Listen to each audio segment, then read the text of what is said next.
Hi. അപ്പം നല്ല tasty ആയിട്ടുള്ള ചിക്കൻ കറി എങ്ങനെ തയ്യാറാക്കി എടുക്കാമെന്ന് നോക്കാം. അപ്പോൾ ഒരു പാത്രത്തിലോട്ട് കുറച്ച് വെളിച്ചെണ്ണ പറന്ന് കൊടുത്തു. അതിലോട്ട് പട്ട, ഗ്രാമ്പു അതും കൂടെ ഇട്ട് കൊടുക്കുക. അതുപോലെ തന്നെ കറിവേപ്പില, വലിയ ജീരകം ഉണ്ടല്ലോ, അതും കൂടെ ഇട്ട് കൊടുത്തിട്ടുണ്ട് കേട്ടോ. എന്നിട്ട് നന്നായിട്ട് തന്നെ ഇളക്കിയെടുക്കുക.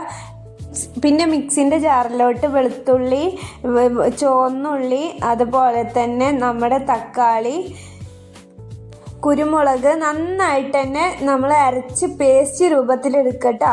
എന്നിട്ട് ഒരു തക്കാളി ഇതങ്ങനെ ആ പാത്രത്തിലോട്ട് ഞാൻ ഇട്ട് കൊടുത്തിട്ടുണ്ട്. അത് വാടിയതിന് ശേഷം ഇതാ മസാലപ്പൊടികൾ, നമ്മുടെ ഉപ്പ്, മുളക്, മഞ്ഞൾപ്പൊടി, മല്ലിപ്പൊടി, ചിക്കൻ മസാല, അതൊക്കെ പാടെ ഞാൻ ഈ പാത്രത്തിലോട്ട് ഇട്ട് കൊടുത്തിട്ടുണ്ട് കേട്ടോ. എന്നിട്ട് നന്നായിട്ട് ഇളക്കിയെടുക്കുക. ആ മസാല എല്ലാ ഭാഗത്തേക്കും ആവുന്ന രീതിയിൽ ഇളക്കിയെടുത്തതിന് ശേഷം ഇതാ ഞാൻ വെള്ളം ഒഴിച്ച് കൊടുത്തിട്ടുണ്ട്. കഴുകി വൃത്തിയാക്കി വെച്ച ചിക്കനും കൂടെ അതിൽ ചേർത്ത് കൊടുക്കുക.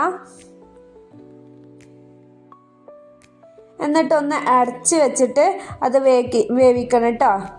അതായത് 10-15 മിനിറ്റിന് ശേഷം ഞാനൊന്ന് തുറന്ന് നോക്കിയിട്ടുണ്ട്.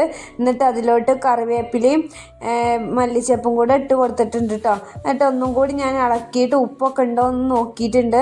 അപ്പോൾ ഉപ്പിൻ്റെ കുറവൊന്നുമില്ല. അപ്പോൾ ഒന്നും കൂടി ഞാൻ അങ്ങനെ സിമ്മിലാക്കിയിട്ട് അടുപ്പ് വെച്ചിട്ടുണ്ട് കേട്ടോ.